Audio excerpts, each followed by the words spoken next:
evening, everyone. This is Financial Literacy 101. So I just want to go into 4 steps of being financially literate. It's absolutely easy. There's nothing's going to take you a long time. Let me tell you, first and foremost, you need to have a budget. And a budget is every stream of income that you have coming in and what that is associated with. You have to break down your budget because a lot of times when people look at my channel in the morning, I'm anywhere from 8:30 to 9:30 Central Standard Time. I do a stock review. And a lot of people are investing their money, but they're doing it blindly. They don't actually know. I want you to think very quickly. How much of you know how much money you have coming in to the dollar? Not even to the cent, but to the dollar. You know that every month you get paid this amount of money from all the different streams of income. That is what your budget needs to entail. And then within that budget, what are all the things that's taking your money out of your bank account? We either be groceries, utility, paying insurance, car note, mortgage, rent, whatever it may be. Who actually knows the amount that you have left over? Does anyone know the amount of money that's left over in their budget? And matter of fact, does anyone have a budget? See, information like this is not popular, and I understand that, but I realized a long time ago, in order to reach people, you have to give them a base. You have to give them a start. And a lot of people don't want to do the basic information of creating their own budget. So if I take my income, okay, what's my income per month? And then my expenses, whatever those expenses may be, like I said, utilities, groceries, okay, the kids' karate or football or basketball, whatever sports they in. And then what do I have left over? Left over. You can make this as simple as that. Income, expenses, left over. Then with that amount of money comes number 2. That's kind of simultaneous with number 3 is number 2 is getting rid of and lowering your debt. Getting rid of and lowering your debt. How many of you are in amount of debt you want to be in? Excluding your house, and believe it or not, excluding your car. So let's exclude your car. Let's exclude your house. How many of you are in debt? Then the next question is, how many of you are actually actively working on your debt? And how are you going about working on your debt? What type of debts do you have? Because we need to understand the majority of your debts have compounding interest. That's right. Compounding interest work both ways. Either you're investing and saving, or you owe somebody else money. That's compounding interest. Look at your house, look at your car. They'll tell you that the car is worth 46 grand or 44,000, but over the course of that loan, you'll be paying 60-something thousand because that interest is not simple interest, it's compounding interest. And that's what you need to understand. So you have credit cards, which is the main thing, personal loans, installment loans, revolving loans. You have all these different types of loans and also lines of credit that can absolutely hurt your bottom line. See, a lot of us want to save and invest a lot of money, but you have to know that if you have debt, how can you save and invest money with debt? How can you do that? Tell me if you have, and this is excluding your house and your car, you have a personal loan, you have credit card debt. How are you saving money? You say, yeah, I got $10,000 in the bank. So the first thing I'm going to ask you is how much you have in debt. Because debt is you owing somebody money. So essentially, that money that you're saving for yourself, I always make this analogy. I say, you know what? What if you owe that to a mafia type dude? What if you owe that to one of the gangs back in the day where they used to give people money and say, hey, I'm giving you $100. I want $200 back. Could you save that money knowing that you owe somebody? Hell no. They're coming to get their money. But in today's society, we're civilized. So you got that loan, you got that credit card from that entity. They're not sending goons at your door. They're not sending thugs at your door to come get you. Right? It is going to hurt your credit because we understand that we either be your budget, debt, saving, and investing. All of that equals out to your debt to income ratio, which mainly affect your what? Your credit score. Then you can't even buy a house or a new car. You're like, I really need a new car. I don't have money, but my credit is decent. See, that's the thing about what people don't understand about how important credit is. Because if you don't have a lot of money saved up, you can use somebody else's money. But what's the cost of you using somebody else's money? Somebody with good credit will get 0 to 4%, maybe 5 to the highest for buying a car. But you need a car, but your credit is not so good because guess what? You never create a budget. You're highly in debt, but you still have an okay credit score to go ahead and get a high interest loan to buy a car that is a liability. A car is not an asset. It just helps you get to and fro faster. We need to understand these things, ladies and gentlemen, because you're not going to move anywhere of your finances if you don't work on this. I love teaching people investing.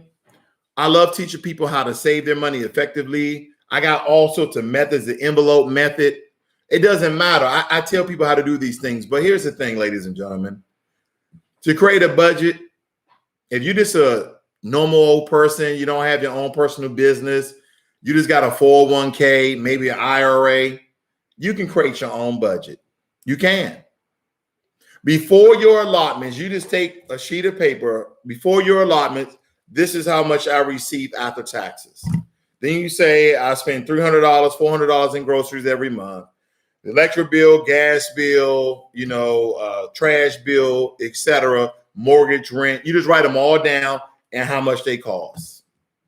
What I do is I round up. If you want to be exact, then be exact to the penny. So you have an accurate count of your budget. Sometimes, like me, I like to round up. That way I always has a little extra cash that just stays in my bank account that I don't even put in my emergency fund.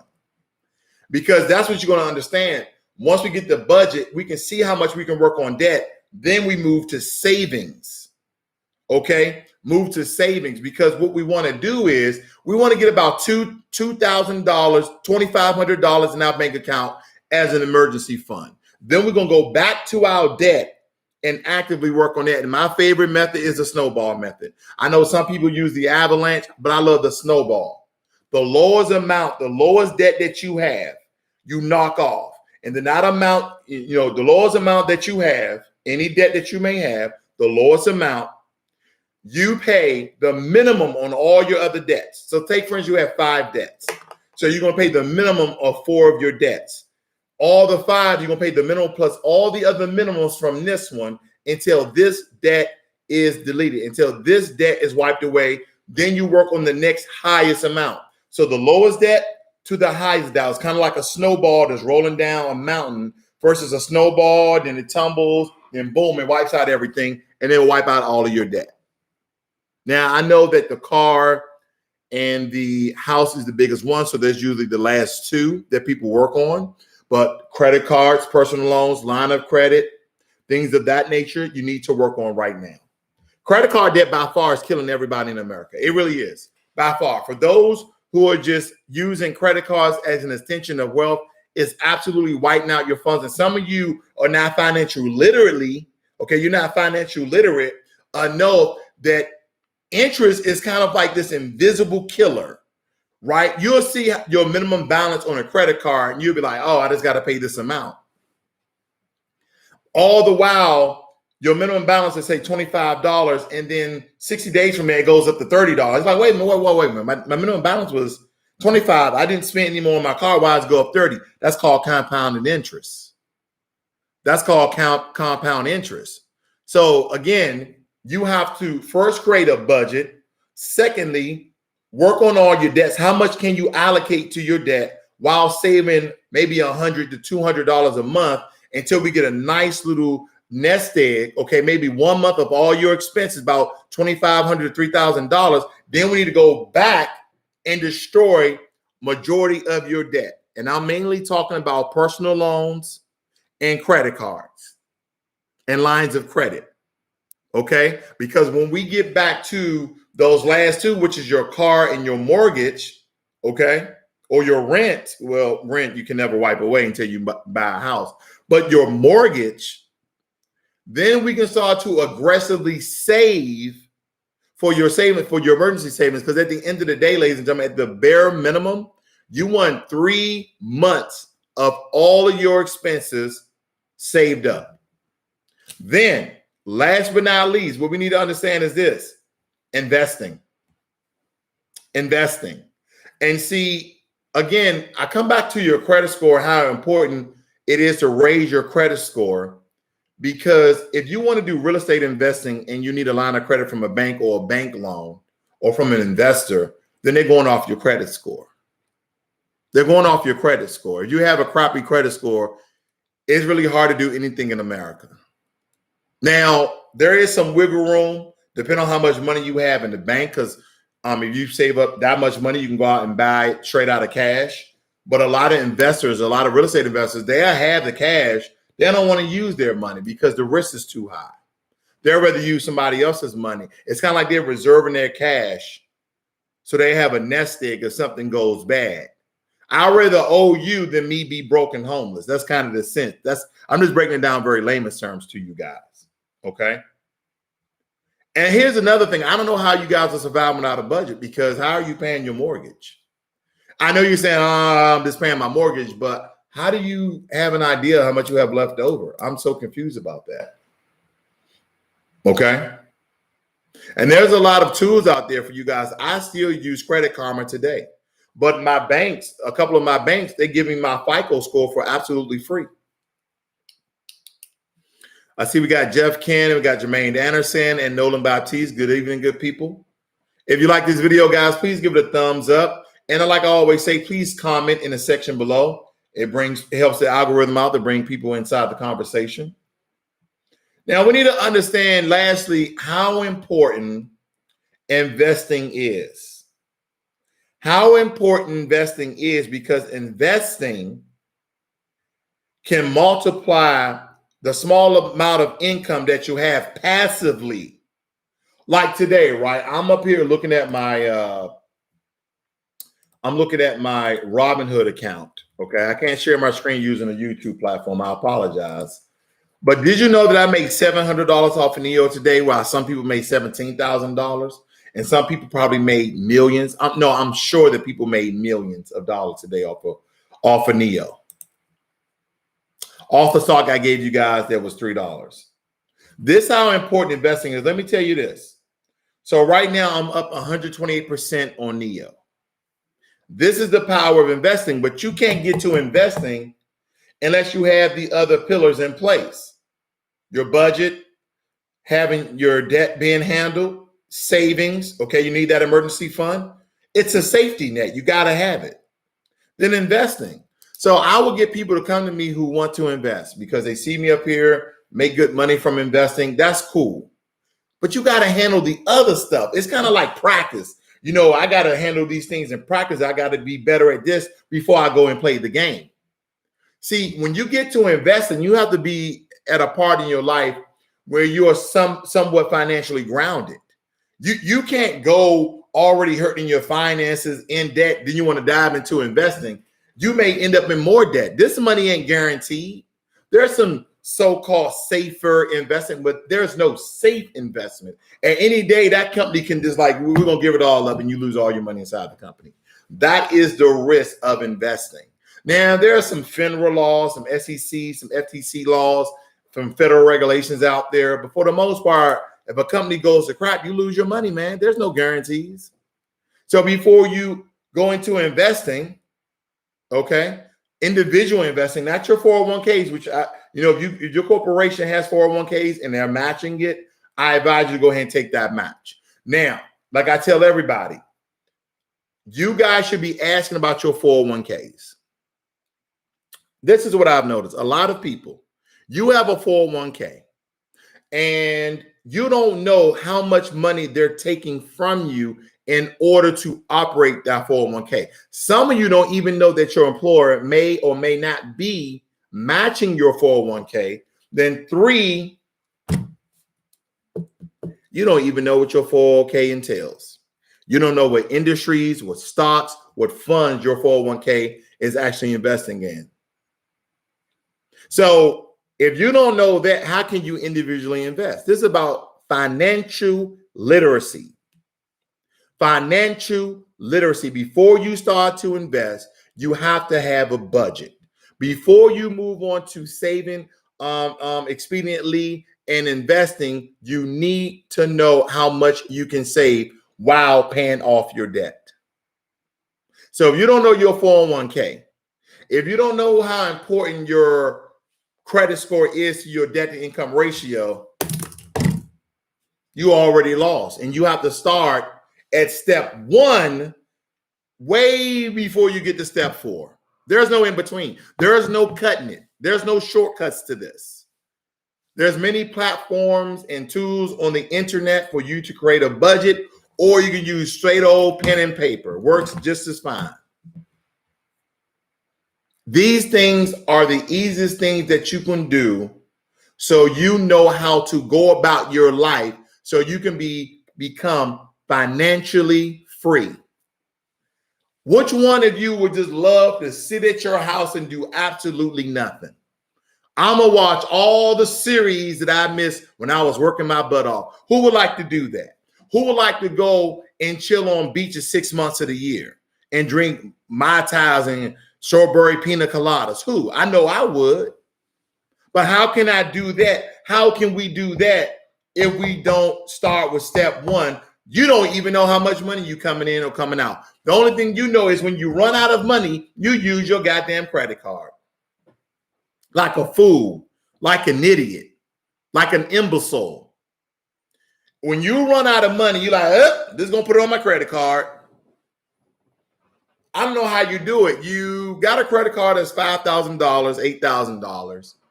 You spend $3,000. You pay $1,500 off on the card, so you got $1,500 left. But before you pay that off, you put more money on and wonder why your credit card is going up. Wait a minute! I just put $1,500. Girl, remember? Hey, dog, remember you bought? I throw my hands up because this is financial literacy. It's easy, and you have to be financially literate, and that's easy. It doesn't take much of your time. I know that you guys are busy throughout your day when you come home from work or get off, your computer from working. I know you got so busy. You got the kids, you got your show you got to watch. You got to cook dinner. You got to fix this in the garage. Then you got to watch your show. I got it. But this is far more important than anything else you have going on in your life. I don't even know how you operate in your home. I don't. Bills are coming in the mail and you're like, wait a minute, what? The trash bill again?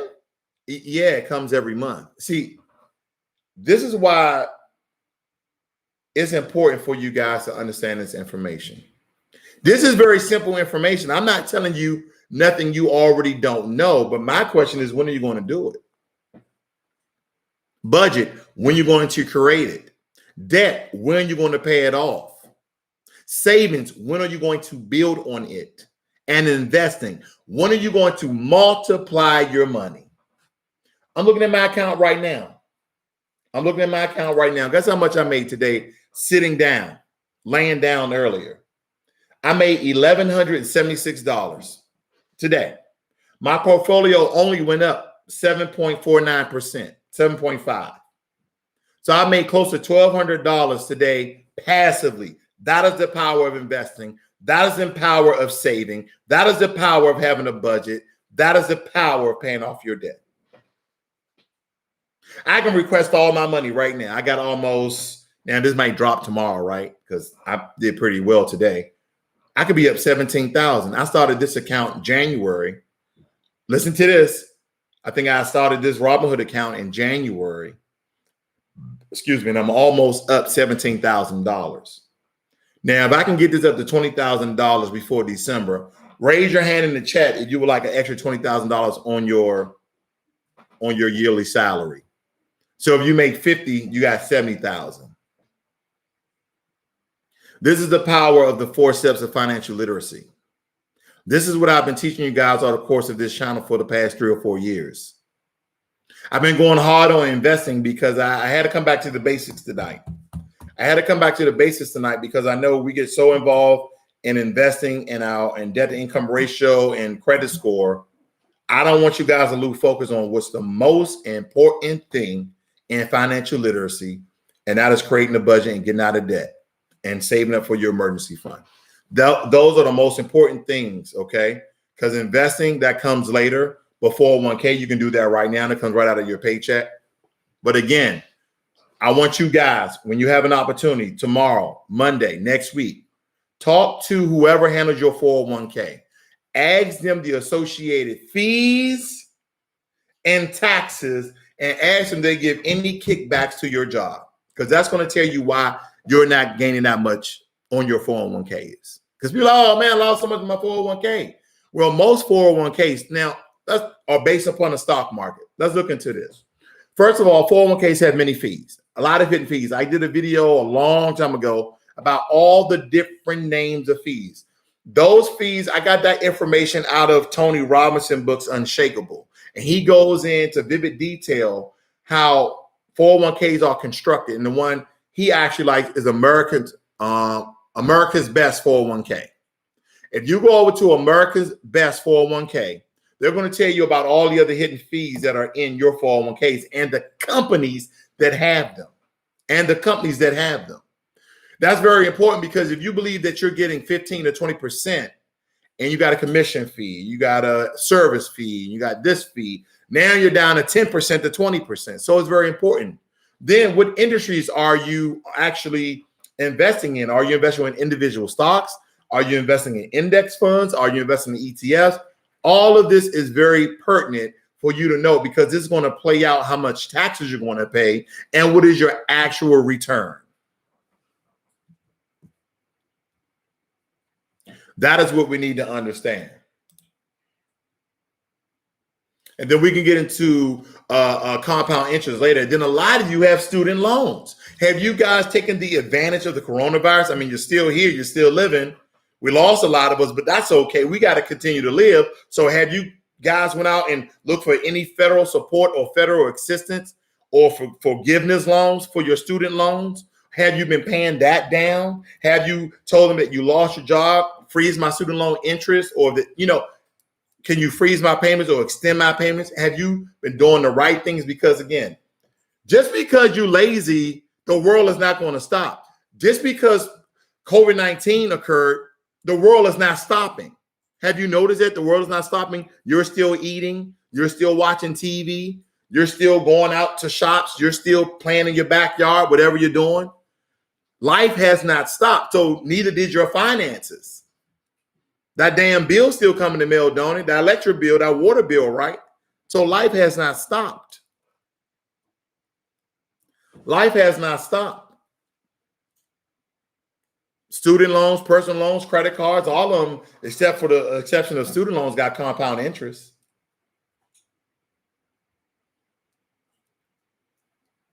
We got to get our finances together, because it's easy to blame the government for, COVID-19. It's easy, losing your job. But here's the thing. We've been going over for more than 6 months. There's a lot of people who've been wiped out from this coronavirus, right? But the point is, there have been a lot of jobs created. There's still, you go to Indeed, ZipRecruiter, there's still all these jobs out there. And granted, a lot of those jobs is sitting at home on your computer. And a lot of them, they give you a computer. So that's important. So there's no excuse there. If you had 3 months of an emergency fund of all your expenses, if you had 4, 5, 6 months, if you had 1 or 2 months, that still give you an opportunity to be creative and either get a job or make a job. I tell you about the guy around here. I told you he sold his sports equipment business and he started a grass cutting business. Him and his son, he had a lawnmower, he bought another one. Started cutting grass for $25. We're cutting out the competition at $35 and $45.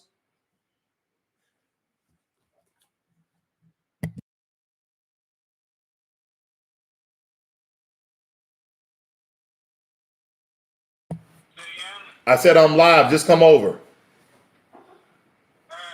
about 15. Okay, he want to talk. I told him I'm live. But anyway, so we need to do these things in order to get our lives together. Sorry for the interruption.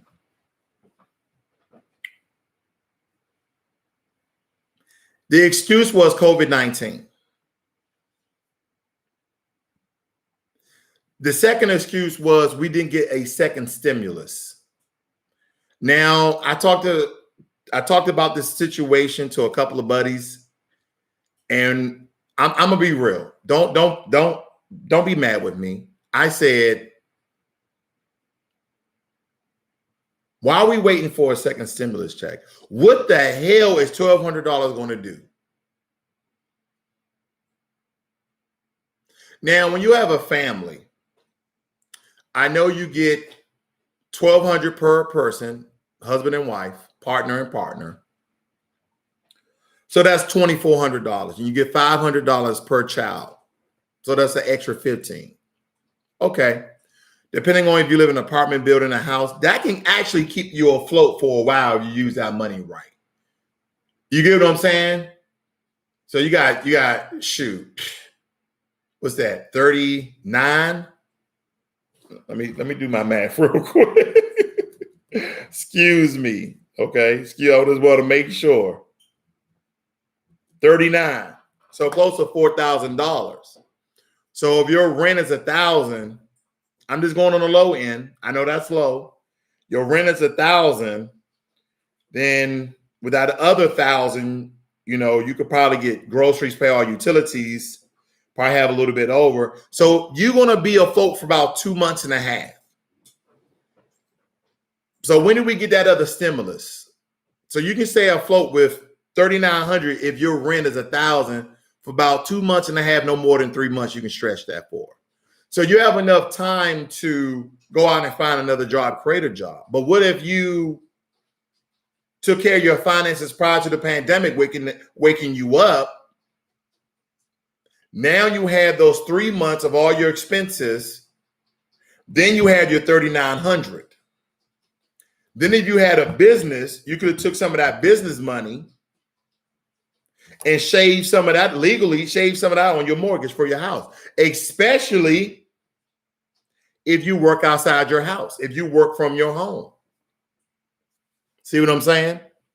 So if you're not looking at some of this federal assistance, this federal help, because just the other month, they were talking about how they still had $500 billion left over from the CARES Act. But I digress when it comes to federal money, because again, that's nice, but still we didn't handle what we're supposed to do in the beginning because we're not what? Financially literate. We don't even have a budget. So ladies and gentlemen, if you're not handling the most basic things in your life, finances, I hate when people say, I really don't like finances. It doesn't matter if you like them or not. You have to do them. This is a capitalist society. We don't live in a socialist government. The government is not taking care of us. You have to take care of your damn self. That means a budget is vital. It is your heart. It's the heartbeat of your finances. If somebody asks you two basic questions, you're only going to be able to answer one. How much you make a year? I make $80,000. How much you make after taxes and bills? How much do you have left over?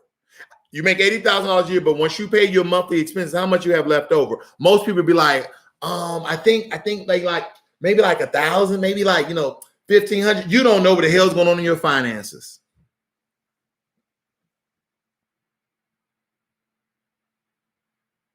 Well, if they would have let us know about this coronavirus early, how early? You know how long it takes to save up for 3 months of all your expenses? A year plus. The spending, especially if you're not making that much. Now, if you are living below your means, yeah, you probably can hit that all in a year. But let's be realistic. A lot of people in America are not living below their means. They're living at their means, okay, where you're living paycheck to paycheck, or above your means when you are using credit cards as an extension of wealth. That simply means when you run out of the real money, you go and use the credit money. That's all that means. So you have to get yourself right. Stop waiting on the government. You see, and I told people, this is why I stopped doing stimulus checks updates. I felt wrong about it. When you feel wrong, like I'm keep giving people information. They're hanging on to every word about the next stimulus and the next stimulus. And a lot of you guys is going here and you look at all these videos, the next stimulus and the next stimulus and the next stimulus, and it could be and it should be, and and all of you were let down. And I told people I'm only going to do one with real information come out. I damn near wiped that whole segment out of my show, out of my not show but my program here. Almost wiped stimulus totally out of my whole program. I don't want to give people false hope. I want to give you tangibles. I want to give you real plans to be financially free. Real plans, not hopes, not wishes, not expectation, but real plans for you to exercise that yield real results. So, I'm not going to beat the drum in your head, but hopefully I've awakened your light and enlightened you to ascend to a financial being. I'm going to break you down like this. Create a budget. Create a budget this weekend. Stop procrastinating. Stop saying you're going to do it. You're going to say Saturday morning, I'm going to get up before I do anything else, and I'm going to create a budget. Then I want you to come on with a plan of paying off your debt. And I advise you to use the Snowball Method. Look up what the Snowball Method is concerning debt. And that would explain it all. This is a quick Google search. I already explained it. Then from that moment on, see how much you have left over if you pay the minimum balances on all your debt for savings. Then start working on your emergency fund. Your first goal is 1 month of all your expenses. That's your first goal. But you're aggressively tackling your debt. And if you have a 401k, I want you to look out for all the hidden and secret fees and commissions and all of that. Then once we get all of that out of control, then I want you to come back to this channel. Now I want you to learn how to invest, how to pick good stocks, how to look out and put really good stocks. Like today, I believe Upwork is going to blow up. Just like I told people that when NEO was $3, NEO is now $43. They was just in the high 20s. They didn't skip they're at $43 right now a share. $43 a share, NEO, right now. Check it. So I took people $40 per share. Thank you. Now I'm giving you Upwork. Now I'm giving you Canopy Growth. But all in all, ladies and gentlemen, please take care of your finances, because it's going to take care of you and your family. And you don't have to cry no weeping tears to the government or what somebody ain't doing for you, because you're going to cover yourself. I'm glad to see everybody in the chat room tonight. Please give me a thumbs up. And after this, please comment on this video. If you want to see any other types of videos or gain any other knowledge and information, please let me know. This is Ross World. Learn money and be inspired. Every morning, Monday through Friday, from 8:30 a.m. to 9:30 p.m. Between that time, I do a live stock review. So if you want to know about stocks that may be coming out, that are already out, with my projection and expectation for that stock, join me. You guys have a great and wonderful night, and you guys take care of yourself. Peace.